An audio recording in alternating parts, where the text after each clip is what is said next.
sorry for the technical difficulties. Those watching on YouTube, we are now live, and what we were talking about, and you probably could figure just if you tuning in and listening to Brennan and Dan, is the Le'Veon Bell situation. The technical difficulties where I pressed go live on YouTube and it didn't go live. But so that always is great. But we are live, and we were talking the Le'Veon Bell situation, as I mentioned. Again, $28 million that he made during his Jets tenure for only 4 touchdowns, equating $7 million.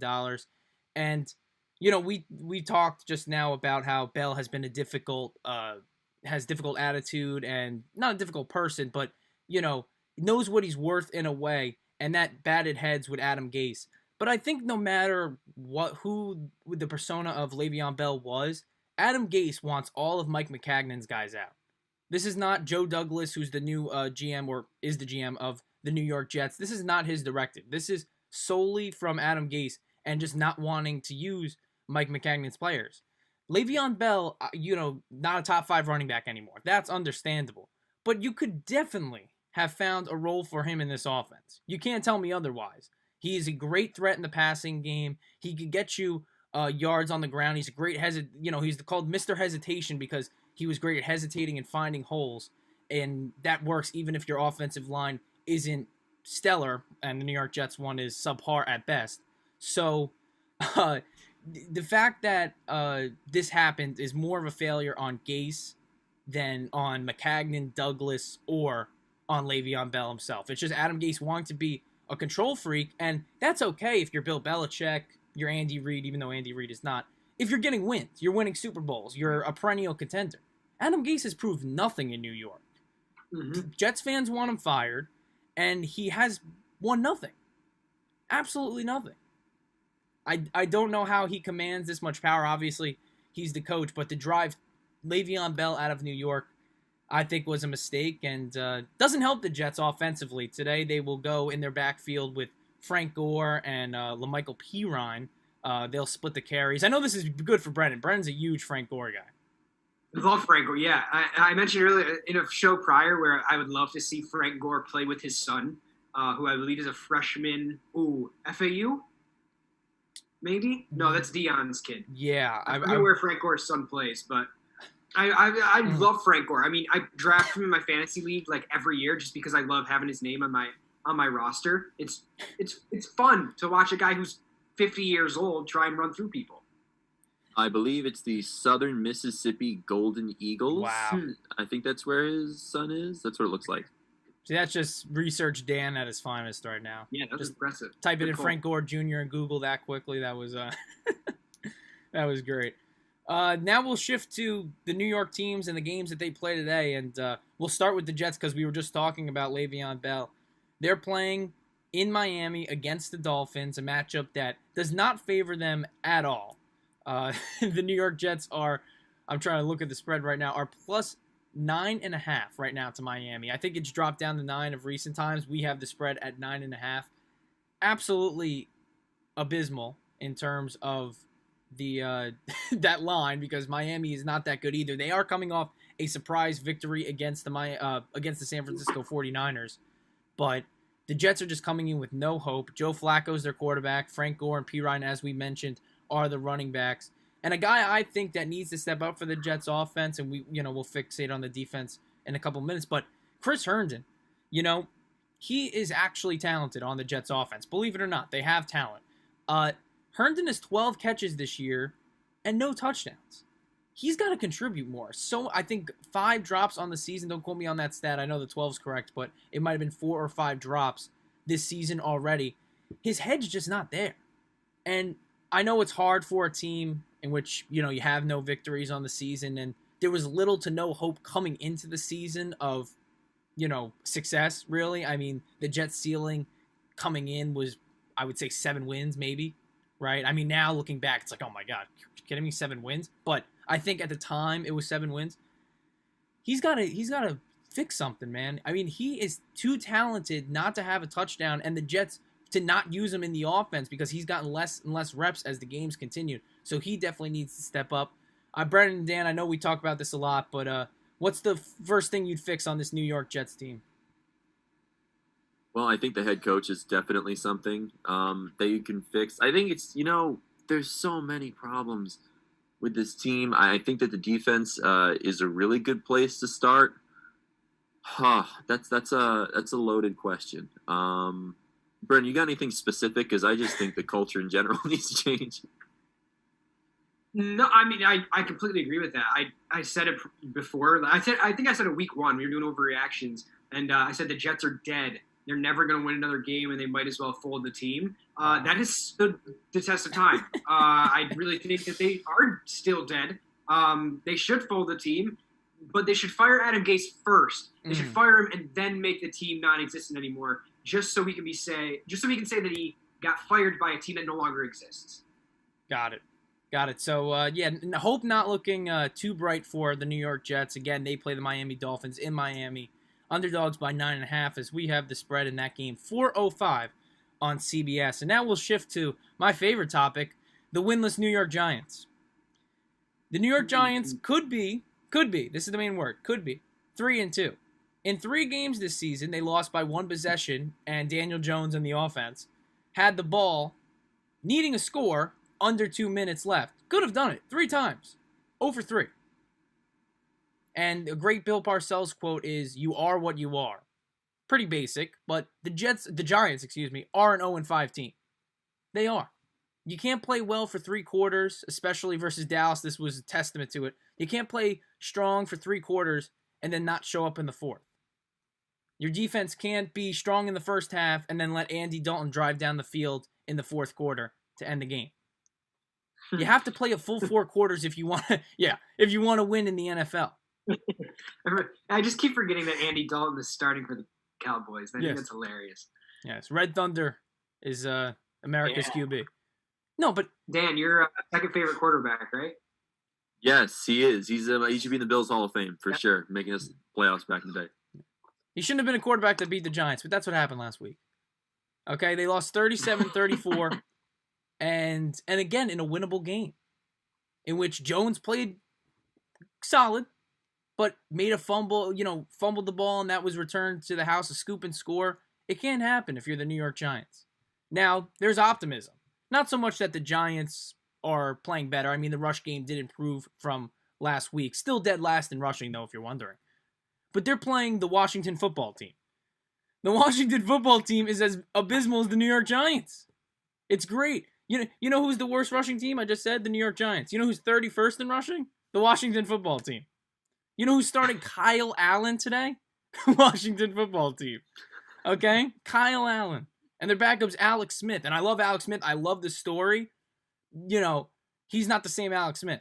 I hope he, progresses into that and can overcome this, horrendous injury that he's had to. And the fact that he's even on the field is great. But not someone the Giants are too scared of. Right? This is the Washington football team. This is a team you got to beat. The Giants have won their last 3 games against Washington. Daniel Jones, as a quarterback, believe it or not, is 2-0 versus Washington. He has 3 career wins. 2 of them are versus Washington. All right, he's 3-14 as a quarterback. That's his record. 2 versus Washington. I think he could add a 3rd today, and these are the keys to do so. First, Daniel Jones needs to throw for 300 yards. He's done that 0 times this year. Zip. 300 yards. And it's a good game if you throw for 300 yards, but in the modern day NFL, you need to throw for more than 300 yards in a game if you want to win. Secondly, we talked about the rushing statistics. Giants are last, Washington is second to last. You gotta, and this is on the defensive side, the Giants have to have more rushing yards than Washington. No matter what, this is, I think, a prediction you could bring to the bank. Both teams will have their best rushing days of the season because they're both playing horrendous defenses, even though they're again, 31st and 32nd in rushing yards offensively. But so the Giants have to establish a run, and I think Wayne Gallman has to take a bigger role. Another key is the Giants' offensive tackles, and this was especially last week, Cam Fleming and rookie Andrew Thomas, have to block because it doesn't get easier. The one strength of the Washington football team is their edge rushers. You got Montez Sweat, who already has 3 sacks on the season in the 5 games he's played, and 10 sacks, I believe, in the last 20 games of his career. He's a second-year player. And you got rookie Chase Young. And he's missed the game and still has 2 sacks this season. So they're going to be coming in full force. The Giants' offensive tackles have to play better, have to elevate their game, not get confused by too many packages. And the fourth step, and this is still, with the offensive line playing better, the New York Giants are the most blitzed NFL team this year. You want to know why? Because their offensive line's not great, and Jones, under pressure, gets rattled easily. So the offensive line not only the offensive tackles have to play well against edge rushers, the inside guards have to identify who to block, because Washington, even though they don't blitz a whole lot coming into this game, are going to show different packages with their linebackers where it looks like, oh, I'm coming in, I'm blitzing, oh, no, I'm not. And trying to confuse the offensive line, because the Giants' offensive line, frankly, gets confused easily, because if they didn't, they wouldn't be 0-5. So those are the keys today. Brennan, I know you disagree, not so much with the keys that I'm laying out, but with maybe my optimism that the Giants could get a victory. Tell me why Washington is going to get a dub, and not to spoil anything coming later in the show, but you are valuing this pick more than others. Yeah, when you look at this game, I think it's kind of a toss-up between two pretty bad teams. Giants are bad. Redskins are a little bit less bad. It's still terrible. I think it really comes down to as the NFL does this day and age, it comes down to the quarterbacks. I know that it's Kyle Allen. He didn't look bad. He didn't look bad in his first few games last year. He looked bad in his last few. But if need be, the backup for the Redskins is Alex Smith, who theoretically probably should be a Green Bay Packers quarterback. Had the 49ers been smarter in the 2004 draft, I should have been cheering on Alex Smith for the last however many years. Who's the backup for the Giants if Daniel Jones goes down? I don't think he's very consistent. He's former Washington backup Colt McCoy. Wow. Yeah. Oh, I didn't even know he was in the league still. Yes. But I don't like. I'm sorry, but I don't like Daniel Jones. I think we forget about the fact that he doesn't have a lot of starts as an NFL quarterback. Yes, he's been a starter for since Eli Manning retired, but at the same time, he's very, very young. I think you mentioned it in the podcast, the fact that he has, I think, 18 career games, which is just over a full season, just barely. I was looking it up. He's just not consistent when it gets late in games. In the fourth quarter, passer rating 71.5, which is not good. When you look at the all-time passer rating list, he is tied with Bill Munson and, ready for this, Rex Grossman, former quarterback of the Chicago Bears, Rex Grossman for passer rating, and I don't think it's his second worst. The only one worse is the second quarter. The second quarter's passer rating is 48.3, which is like one of the all-time worst passer ratings of like ever. So I just don't think that he's going to be able to play up to the level that the Giants need him to play to be able to win this game. They have trouble putting points on the board, even though, as we've talked about in previous weeks, their defense has been very, very good this year. Surprisingly good, to be honest. Yeah. But when the offense can't get anything going, when they can't move the ball, obviously the point of the game is to score more points than the other team. Your defense is stepping up. Your offense can't. So I don't see them being able to win this game. I know the the Washington football team isn't much better, but at the same time, I think they're more close to the median than the Giants are, where their offense isn't as bad, their defense isn't as good, but it kind of levels itself out where the Giants' offense is very bad, but their defense is pretty good. Now this is my counter argument, and Dan, I'll let you get in because I know you were wanting to probably help my cause, maybe, I don't know. But you told me on the podcast, which you can catch on Spotify and all podcasting platforms, it's live 11:30 a.m. on VIC. You told me this week when I got too much on Daniel Jones, he's a young quarterback. He's only played a full season and 3 games. So, in terms of the career starts, that is. Obviously, we're deeper into the season. But I still think not the whole complete Jones is not out there yet. There's still, much to be discovered with him. And again, I hate using this word. He's shown flashes of being the franchise quarterback. Because it was the same term that Jets fans use for Darnold. Flashes. Because you need more than flashes to win the NFL. But I think he's still done that. I think you have to factor in that they don't have a lot of weapons. Saquon Barkley's out for the year, and Sterling Shepard is out for the 4th consecutive week.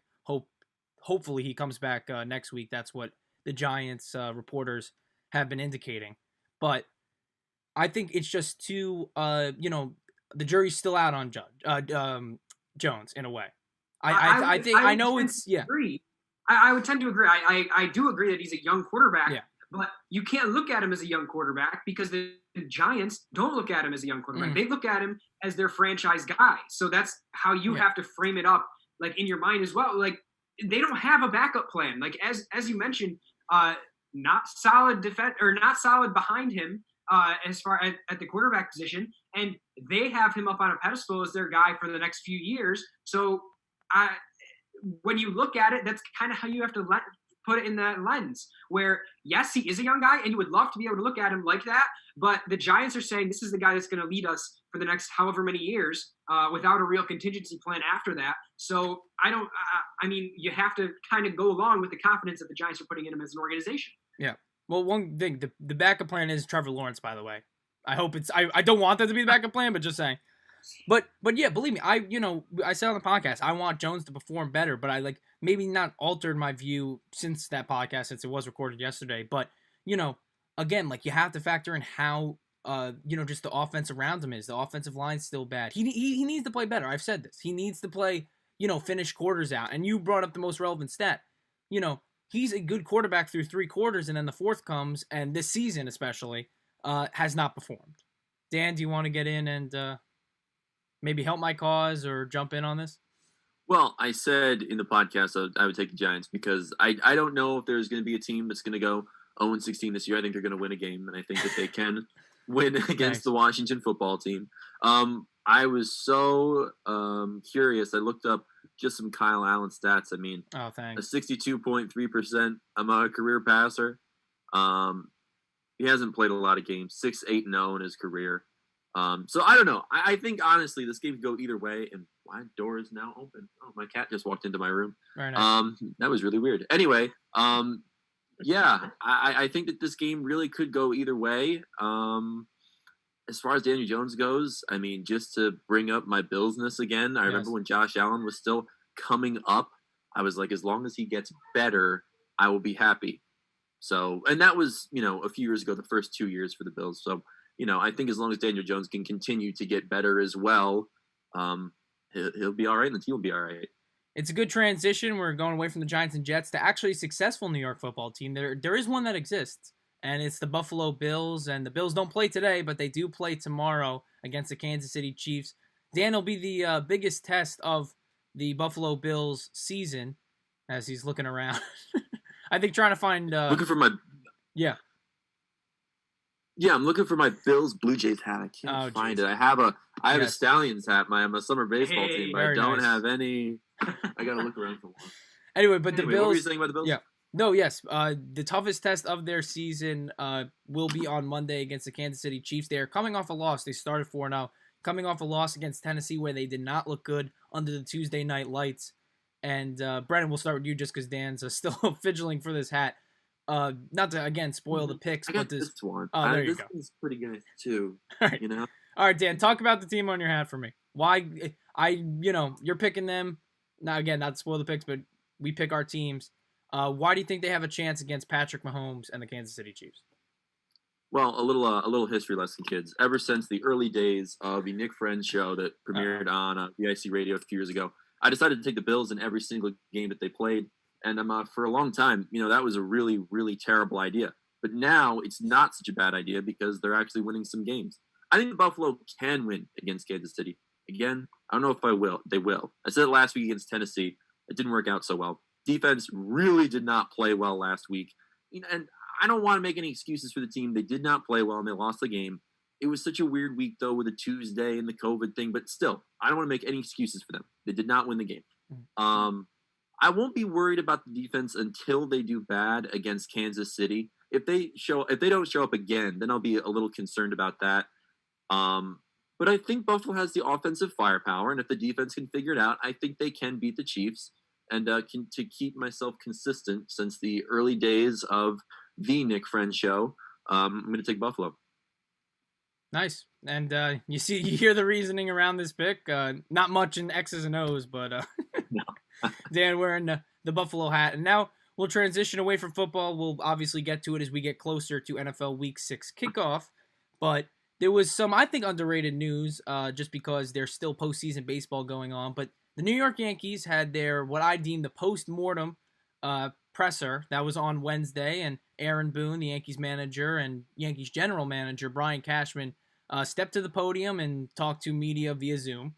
And there was a lot said, a lot of questions, but the main takeaway that I had from it was that Boone and Cashman both called the Game 2 strategy of using an opener in Devi Garcia and then transitioning to Jay Happ a sound strategy. Now, it's easy to, Monday morning quarterback and say, well, sound strategy didn't work. But I want to know the reasoning behind why you thought it was a sound strategy. Because it's easy to say, hey, I thought it was a sound strategy, didn't work, whatever. Why was it a sound strategy? Because I'm still wrapping my head around this. And I know the answer, or how to get the answer. I don't know the answer. You have to talk to these analytic people. Where are they to answer questions during this? Where are the people who are, the Ivy League graduates that are in the Yankees front office and telling Brian Cashman to use this lineup, and then Cashman relays the message on to Boone? Because they had to have some role in the Game 2 opener decision. It couldn't have been entirely Brian Cashman, and it certainly was not 100% Aaron Boone. They might have advocated for it or thought, hey, you know what, that's a good idea. Not, this is unknown stuff. But the analytics people are the main reason that this was implemented in Game 2 and backfired. So I just want to hear their reasoning. It's not going to reverse what happened. The Yankees are out of the playoffs. But I think as a fan, the people who you think are making the decisions talked, but the ones who actually are didn't step up to the podium. Yeah, I completely agree. I think there's one of the things that I believe in, just in general, is this the theory of the pendulum. So everything that we do swings on a pendulum. So you go from one extreme down, you find a median, then you get to the other extreme. And I think the two extremes for baseball right now are the old boy thinking, how some of these older managers like to manage. Go out, buy your players, let them do whatever let them hit 400-foot bombs, but strike out the other 9 times that they're up at the plate. And then there's the other side, which is the analytical side, which is how the Oakland A's and the Tampa Bay Rays play the game of baseball, where they don't go out and sign big stars. They go out and sign analytically gifted players, where it works in the regular season a lot of time, but then when you get into the playoffs, we haven't seen a lot of success from those teams. So there's positives and negatives to both. I think right now the pendulum is swinging so hard towards the analytics side that the teams that should be on the other side, buying players, letting them try and compete when they get into the playoffs, are buying into that. And we saw that with the Yankees in the playoffs, where, yes, the strategy is sound. You put in a right-handed pitcher, you get the Rays to set their lineup for a righty, and then you bring in the lefty afterwards. But when that lefty is Jay Happ, a guy who really is not a threat on the mound, he's not a guy that you're afraid of when he steps onto the mound. He's not a Mo. He's not a Garrett Cole. He's not an Andy Pettit. When you put him on the mound to throw, and no one is afraid to go up against him, then the strategy becomes a lot less sound. It doesn't make any sense to me. Davey Garcia was a guy that at the end of the year started looking very, very good. I mean, I get that he's a rookie. I get that he's young. But at the same time, when you have a guy who's going out and putting up pretty long starts, I mean, he was pitching 4 or 5 innings, that could have gotten you 2 of your guys in the bullpen that we didn't see them really use in that game 2 either. I don't think that it makes a lot of sense for a team like the Yankees, who has gone out, spent the money, gotten the big stars, to try and out-analyze a team that is built upon analytics and getting players who maybe get on base a little bit more and don't hit the ball as far. It doesn't make any sense, and I think eventually that pendulum is going to start swinging back, and we're going to get to the mean again, where teams realize that, well, you may be able to get a lot of those analytical players and those guys who get on base at the top of your lineup. You still need to buy the big bats, whether it be Aaron Judge, who's up for a contract in a few years, or Giancarlo Stanton, who he'll be with the Yankees for a long time. But, a premier player who costs a lot of money. I think it'll swing back to that. But for now, I think the big teams are trying to overanalyze things. I agree, Brennan. And Dan, you can jump in. Well, I was just going to say that I feel like, analytics kind of remind me of like fairy dust, like stuff that doesn't exist but does. I don't really know how to describe it. But yeah, I feel like all that is very true. The fact that there are a lot of teams that maybe shouldn't benefit from doing that are. Like I said the other day, and I'll just bring it up one more time, I don't know what any Yankee fan wanted to hear but I don't think that was going to be addressed in the press conference, and I don't think that they addressed it either, given the tone of this discussion we're having today. Yeah, I mean, it was hey, we didn't move on press conference, and it's going to make people upset. And it also reminds me of this discussion about sometimes when you watch PTI, like Michael Wilbon will scream about, oh, the marketing people. That's kind of what we're doing about the analytic people, and I really enjoy that. Yes. And Brennan, you both touched on it. Not only I think we'll see a shift back to, using some analytics and not being overly analytical, but it makes the game worse. It just does. I'm sorry. Not that, all right, every inning there should be small ball, but the games are more entertaining when there's still use of analytics, matchups, this and that, but it's not so many bullpen changes and, oh, Charlie Morton yesterday's in the game, he's doing well, he allowed a hit, we're in the 6th inning, all right, get the arms in. I don't know. I think it's like Brennan, as you said, reverse course. And Dan, you mentioned it with Boone and Cashman. Look, I think you're right. Like, a segment of Yankee fans would have been mad no matter what. And they answered to the best of their ability. They're not going to take the kid from Princeton that's on their analytics staff, grab him by the collar and say, oh, now yell at him. Like, they're not going to do that. They're the guys who take the brunt from the New York media and the New York fans. And, it's just a sad state of affairs. And, Brendan, I mentioned it on the podcast, and I just want to reiterate it because it was such a great thing that I said. They had the recipe in terms of, all right, let's go an opener. But they didn't have the ingredients. I honestly, after that podcast, I was like, that was good. I pulled that right out of my head, too. That was... It was very good. Yeah. I think I need a compliment during the show because it makes makes so much sense. Yeah. You have the recipe. You know what you have to do, yes. But you just don't have the right stuff to get there. Like the theory makes sense. Righty against a primarily left-handed matchup, switch them out after an inning makes perfect sense. You get a good matchups. You just don't have a guy. You don't have a left-hander who's good enough to be able to do that. Yep, and that's the Yankees, where the Yankees stand, and no longer in the postseason. But now we'll shift to what's remaining in the postseason, and that's the World Series, which will start pretty soon. There's still one Game 7 left. Last night, it was Game 7 in the ALCS, and the Tampa Bay Rays took care of the Houston Astros, led by Randy Arozarena, who is putting up amazing numbers in this postseason. Actually, if he gets one more hit, he will tie Derek Jeter's rookie record of most hits in a postseason, which he achieved in 1996. And there's still 7 games possibly left of a World Series to decide, so he will probably beat that mark and also beat the home run mark of previous Ray, Evan Longoria, in the 2008 season. But Rosarina has been great, and the Rays, as I mentioned, I think pulled Morton a little too early, but it didn't backfire too much. The bullpen came down, and after Fairbanks did allow a 2-run single to Carlos Correa, closed the door, and the Tampa Bay Rays are going to the World Series. Tonight, you got NLCS Game 7. It's between the Braves and the Dodgers. And no matter what, it's going to be a great game. The Braves were up in this series 3-1, and everyone was just closing the book on the Dodgers. And, Dave Roberts, and they're too analytical, and Kershaw can't pitch in big moments, and this and that. And now, hey, the Dodgers have a chance to go to the World Series. And if they were to get by the Braves, I think would be favorites against the Tampa Bay Rays. Brennan, any thoughts on tonight's Game 7? It's sure to be a good one, and personally, I'm picking that over Sunday Night Football for my viewing on a Sunday night. I like the Braves. I get that the Dodgers are this big bad team that people. I mean, they were the odds-on favorite when the season started. Odds tied with the Yankees, odds-on favorites to win the World Series. But honestly, I just like an underdog. I think the Braves pitching is very good. I think that they've been able to back it up with the bats. Freddie Freeman is arguably going to win MVP this year in the NL. And I think that despite the Dodgers being able to kind of fight their way back in the series, I don't think they're going to be able to close it out. So I like the Braves. I also want to go back to the AL for a little bit. I know that the series is over, but at the same time, I'm so glad that the Houston Astros didn't make the World Series. I know that they have talent, and I know that they're a good team on paper, but this is the only time I will ever say this. So if you want to clip this and use it against me in the future, thank you, Rays.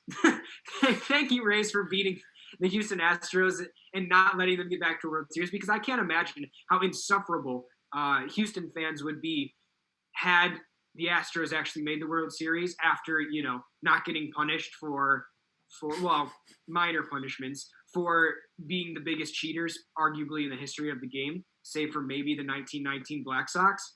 But who remembers that, right? Not me. So I'm so glad the Rays won, and I think that Aranzaria is gonna. I don't think the Rays win the World Series. I think whoever comes out of the NL actually wins the World Series. Doesn't matter whether it's the Dodgers or the Braves. But I think Aranzaria is putting in his ballot for postseason MVP without a doubt. Yeah, I think that I would agree that I think whoever comes to the NL should definitely be the favorite to win the World Series. I like that the Rays are there. Obviously, I mean, no one wants to see the Astros go to the World Series. Yeah, and in the NL, it should be a fun one. I mean, I'm hoping the Braves can win tonight. I will definitely be watching that over whatever Sunday Night Football game will be on. And, I mean, the Braves would be a fun story. I think Braves-Rays would be a fun story just because I don't know if anyone really thought that would happen. But, the Dodgers would also have a good series. I don't really have too much to add because I feel like we touched all of it. But, yeah, I mean, it should be a fun World Series regardless. I also want to mention my new favorite player. The favorite player left in the game right now is Kyle Fairbanks because he looks so terrified every time he steps on the mound, and it's awesome. His eyes are just like standing there, and he's like with his glove up, and I'm like, dude, calm down. Like, you don't have to look so scared. But then he did a press conference after he pitched against the Yankees, I think in game 4 or 5, and he still looks terrified. I'm like, well, that's just how your eyes are in general, I guess. But he's quickly becoming one of my favorite relievers. Yeah, he was sweating after pitch 4 yesterday in the ALCS. But there you go. And again, the World Series will begin this week, and I think just because of the days, there will be days off in the World Series. I think we'll be on air when it's about Game 4. Game 5 might be over. I don't think it will be, though. And I have the Dodgers tonight, and I think the executives at Fox are rooting for that outcome as well to get the LA market. But nonetheless, it's going to be entertaining. And Dodgers and Braves, I agree with both of you. The winner of the NLCS should be the winner of the World Series. Now segueing into college football, not a topic we've talked a whole lot about this fall, but in a great matchup yesterday, which included the number 2 Alabama Crimson Tide against the number 3 Georgia Bulldogs. It featured, for Georgia, Stetson Bennett making his first start on the road, and it's a tough place to do it in Tuscaloosa, Alabama. And they came short to the Crimson Tide. It was close for 3 quarters, and then Bama distanced itself in the fourth. They won 41-24 behind 417 yards and 4 touchdowns for Alabama quarterback Mac Jones. Yeah, it's a good game. It's an SEC classic game, and I think we saw that within the first probably 2 minutes where the teams went back and forth before Alabama was able to score. We knew it was going to be a great game. Regardless of what the score comes out to be, Alabama just kind of proved that they're probably, top 2 teams in NCAA football. The other team up there with them is the Clemson Tigers, playing out of the ACC, who won 73-7 against Georgia Tech, which the last time Georgia Tech lost 73-0, I think they went out and grabbed one of the greatest coaches of all time. Fact check me on that one, but they said on game day yesterday. I forget who the coach was, but they're a big bounce back team. So if Nick Saban ends up coaching Georgia Tech, don't be surprised. Wow. That's what I'm saying. But Clemson playing in the ACC, they don't have to play anyone else for the rest of the year. I mean, yeah. Notre Dame, yes, who is up there. Notre Dame yesterday barely edging out Louisville 12-7. But I think that Clemson and Alabama, and we've seen it every year. We're going to see it again this year. It'll be the national championship. I really don't have any doubt in that. Even when the Big Ten comes back to play there, I don't think those teams are going to be ready just on the standpoint of they haven't played as many games. Once we get to bowl season, once we get to the college football playoff. And when you look at Clemson, they might put up 200 points next week playing against Syracuse without Tommy DeVito at home. They're a good team. They proved that they're a good team yesterday. And I think Alabama, obviously Alabama went out and proved that as well, playing a little tougher competition, but still able to come out with a pretty big win. So, Brennan, what you're telling me is that Clemson's probably better than Liberty, too, even though Liberty destroyed Syracuse as well? I'm going to say if Clemson and Liberty go up against one another. Might look like Georgia Tech did this week. Wow. Okay. So that's so. What do you have a score prediction for Clemson Cuse next week? Which is fun. As much as I love prodding this out of you, Syracuse has played Clemson close the last couple of years, but I don't think that's going to happen this year. The only regular season loss for Clemson in the last 3 years is the Syracuse Orangemen. Syracuse Orange, excuse me. Yeah, use Orange Women anymore. That's on me. Yeah. Let's see. Man, you say that, and I want to be like, they're going to keep it close, but then they don't. They can't move the ball on offense. So I'm going to say I think Cuse's defense, even without Andre Cisco, is up there. I think they're not bad, but their offense literally cannot move the ball. Like, Cuse is number 1 in the country in turnover differential right now, but when they get the ball, they can't do anything with it. So I'm going to say I don't think Cuse puts up a point. I really don't. I don't think they score one time, maybe a field goal. I'm going to say 50-3 final score. Nice. Maybe it'll be a 45-point spread, and you'll make some money on it.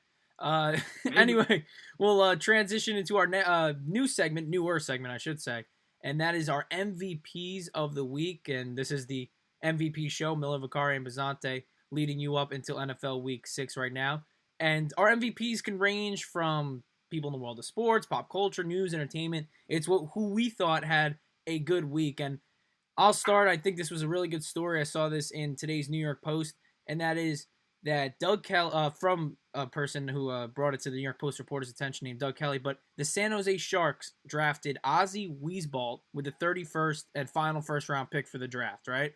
He's one of 5 children raised by a single mother who is deaf. So Doug Wilson Jr., who is the amateur scouting director for the Sharks, actually delivered it in sign language. So the mother, Kim White, was the first one to know about the news before anyone else. I thought that was really cool. The Sharks going above and beyond, knowing, not just drafting their, pick based on hockey, which of course that's obviously why he's a very talented player, but knowing about the family, and I think a unique way of, making that draft pick selection. I thought that was a really cool thing, and that is my MVP of the week, just everyone involved, and mainly the San Jose Sharks organization. Yeah, and I as soon as you mentioned Ozzie being picked there by the Sharks, I knew the video you were talking about, and it's awesome because they show him, doing the sign language, and then all of a sudden you go to the video and she is the one freaking out already because she knows that he got drafted, and then he says Ozzie afterwards, and then he jumps up. It's awesome. It's a great video, and you should go out and watch it if you haven't. You have an MVP? I'll go next. Sorry, yeah. So my MVP for the week is Daryl Holt. Daryl Holt, the COO of EA Sports. Wow. Did a little, EA Sports. Ooh. It's in the game. Look at that, adding drops. Oh, yeah. EA Sports dropped NHL 21 on Wednesday, and I've pretty much been playing it since it came out. Big NHL guy, and when NHL drops, that means that it's almost time for the NHL season to start. I know that we just ended this last NHL season, but they're getting ready to play already, and I love it. When the NHL season starts, that means that I can go out and get in the ice and play hockey as well, and that is my favorite time of the year. So I am incredibly excited, not just for NHL, but also be able to play on my own. And my MVP of the week, EA Sports, COO, Daryl Holt. Brennan, I'm surprised that the ponds haven't froze where you are right now, even in October. Yeah, it's 40 degrees outside, John. How warm is it for you? 63. You said 60s? Yeah. Whatever. Broke out the winter jacket yesterday to call a game. Meanwhile, you're wearing tank tops. Yeah. Oh, yeah. Yeah, that's me. All right, Dan, your MVP of the week. Well, just to update you, today I'm sunny 61 in the Hudson Valley. Ooh, so I'm not bad. Not quite New York City. Right now it's 57, but it's going to reach 61. Yeah. Anyway, what was I saying? I almost gave... Why? It's sad. I know.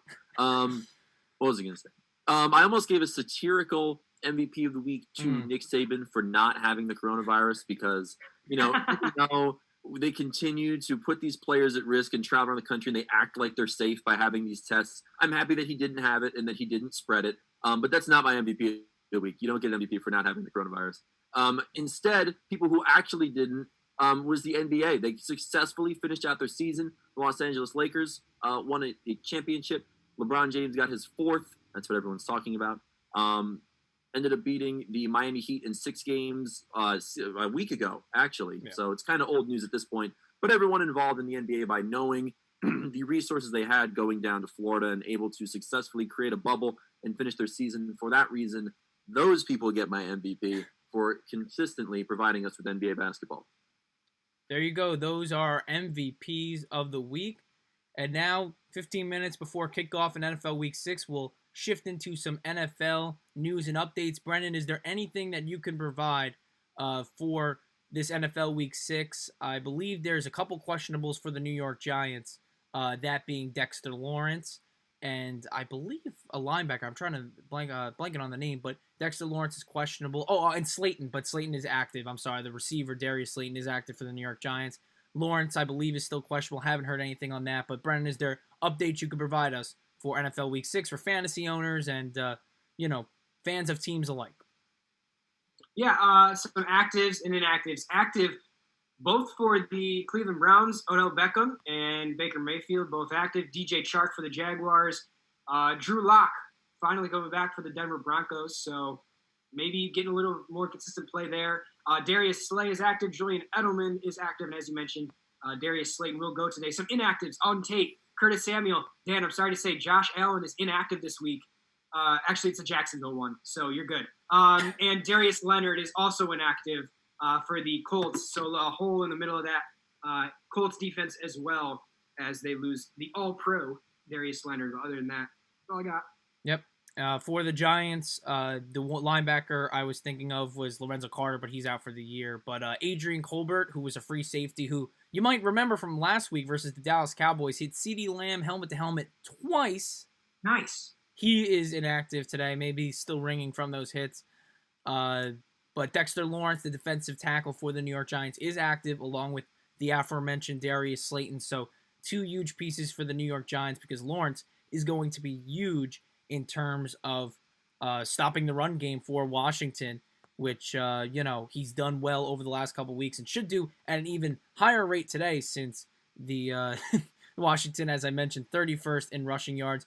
Jets, actives and inactives, still up in the air because, again, they kick off at 4:05 on CBS and not 1 o'clock, and the teams can wait a little longer before releasing their inactive and active lists to the league. So those are your NFL news and updates. And the biggest news, really, no games canceled due to COVID. I believe Schefter tweeted that out this morning, like, everything's good. We're good. So everything today will be played according to schedule. Obviously, maybe something will change in the next couple minutes, but hopefully not. And we have a full week, a full slate of NFL Week 6, and we'll dive into our picks right now. And we'll start, like we always do, with our Game of the Week lock and upset picks. Just an update on the standings in terms of overall. Brennan leads the pack with 63 points. Dan is in second with 59. I am in third with 50. The overall records, Brennan is 52-20, Dan 50-22, and I'm 42-30. Again, warranted 5 Giants losses. My record will look a little differently, but it is what it is. But third. And again, the point system works like this: our locks, upsets, and Game of the Week picks, which we'll provide coming up right now, are worth 2 points, while the rest of the NFL slate is worth just 1. So, and we provide the spreads as well, just for context. And if, I think it's what should be provided in this modern day age, but we do not pick the games according to the spreads. We just pick the winners or the losers for the NFL. Boys, we'll start with the Game of the Week, and I think this is the only selection you could have for Game of the Week. Last week, there was a lot of games in which this distinction could have gone to, but this week, you got Brady, you got Rodgers, 425 Fox, Packers versus the Buccaneers. Green Bay favored by only a point, so thinking it's going to be a close one. I'll start with my prediction. I think most fans of the show know where Brennan's going to go, but I'm going with the Green Bay Packers. Look, Tampa Bay has looked, inconsistent over this first 5 weeks in the NFL.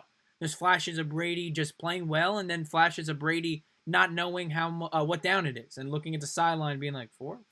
Huh? So, I do think Brady performs in the big moments, and this game will be close, but Green Bay, who's coming in with statistically, the best offense in the National Football League, will get it done.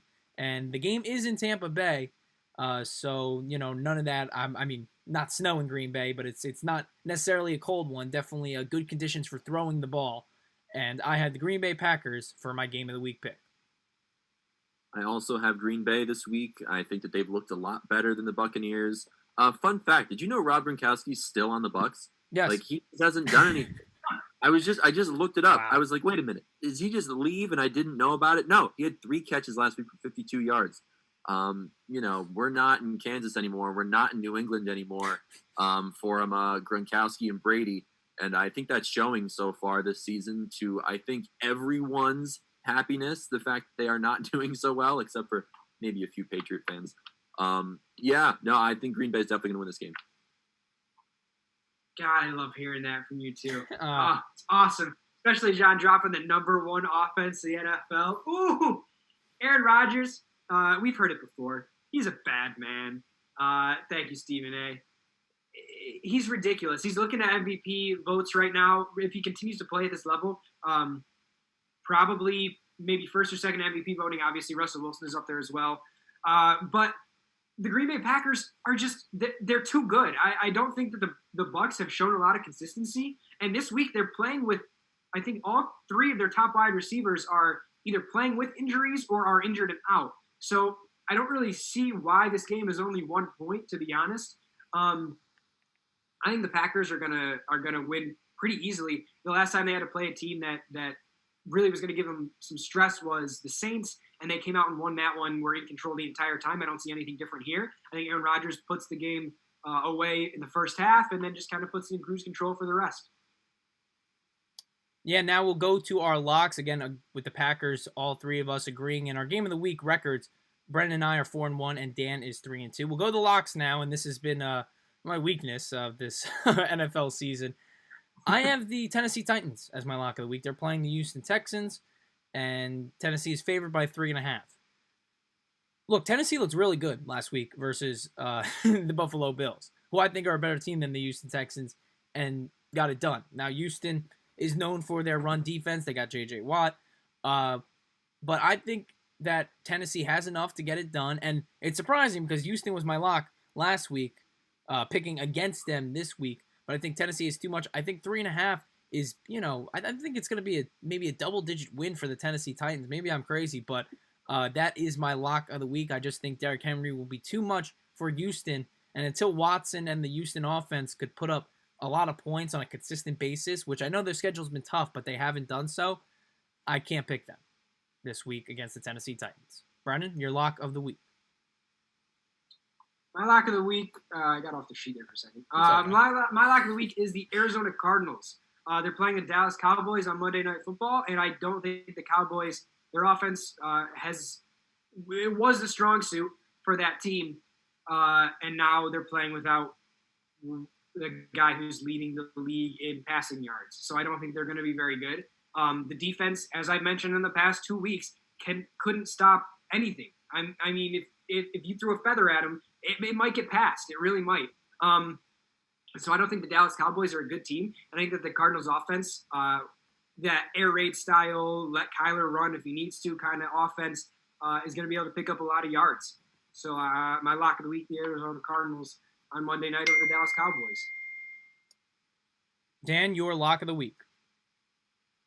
My lock of the week this week is the Vikings over the Falcons. I don't feel great about it, but looking at all the options here, just looking at the spreads, I feel like that's the one that I should go with. The Falcons are just really not good, and the Vikings, I feel like people feel they are a lot better than maybe they've shown so far this year. So I'm going to go with the Vikings. There you go. Those are our locks of the week. Dan and Brennan have had great success with their locks. 5-0 both on the season. I am 2-3, so take my lock as with a bit of grain of salt there. Now we will go into our upsets. This is where it gets interesting because I think there's a lot of money to be made if you're going to gamble in terms of spreads this week. Again, we're just picking the winner and the upset outright. And I'll start, and I think it's going to happen on Sunday Night Football tonight. You know, everyone's talking up this Los Angeles Rams offense. Who the LA Rams played this season? Because I'll tell you who they played. They played the entire NFC East. Great. You beat the they were one possession winner versus the Giants, beat the Cowboys, destroyed the Eagles in week 1, and then beat the Washington football team, by 20 last week. They haven't played anyone with a really good defense, and I know San Fran's beat up and they lost to Miami last week, and Jimmy Garoppolo, their starting quarterback, was benched. But the 49ers defense has some pieces. This is an NFC West divisional game where all bets are off in my mind, and San Fran is at home. They're in Santa Clara. I think San Fran will pull the upset tonight on Sunday Night Football and beat the Los Angeles Rams. That's my upset pick of the week. Dan, where are you going with your upset? My upset pick of the week is the Cleveland Browns.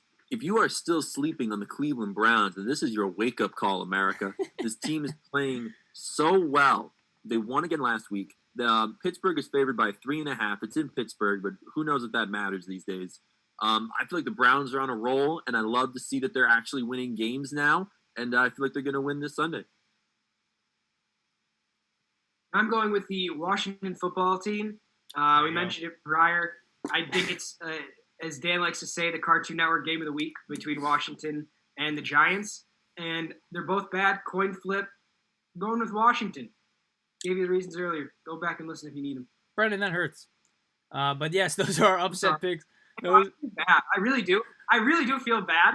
But I don't know. I just think that I don't think the Giants are good enough to carry a favorite. Wow. There you go. So those are our Game of the Week lock upsets, picks of the week, and now we'll go through the rest of our NFL slate. And it begins with the Browns and Steelers. You just heard Dan's reasoning for the Browns. Brennan agrees. I'm going with the Steelers in this one. The Steelers are favored by 3.5. I'm not fully on board the Baker train yet.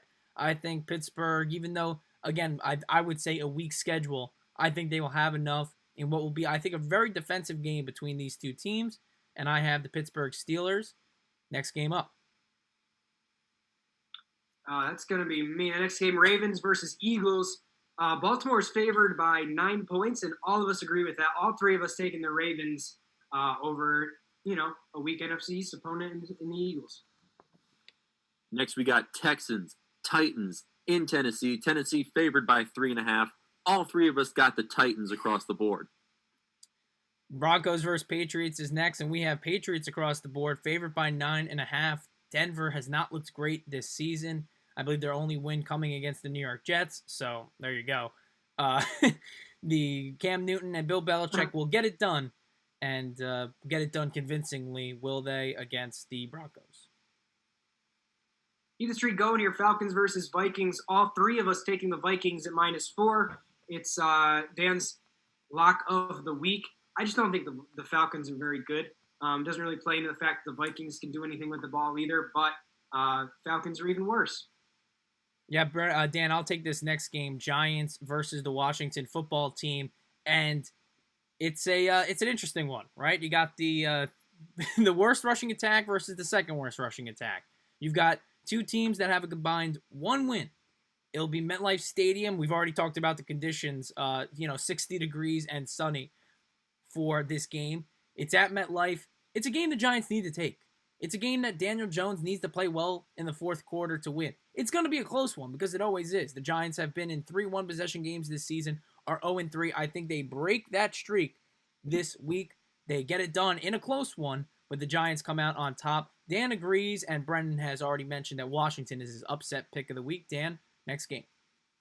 Next one is Bears-Panthers. It's the pick'em. I think in nature, I would definitely take a Panther. But in this matchup, all three of us have the Bears. Going to be a close one, people. So who knows? It is a pick'em.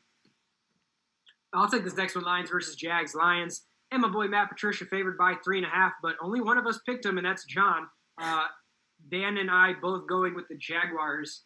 I don't know. I think that the Jaguars have shown flashes of not being a bad team. Obviously, you saw them beat the Colts in week 1. And the Lions have shown flashes of being a very bad team. So I think we're going to be one of those games, and the Jags win.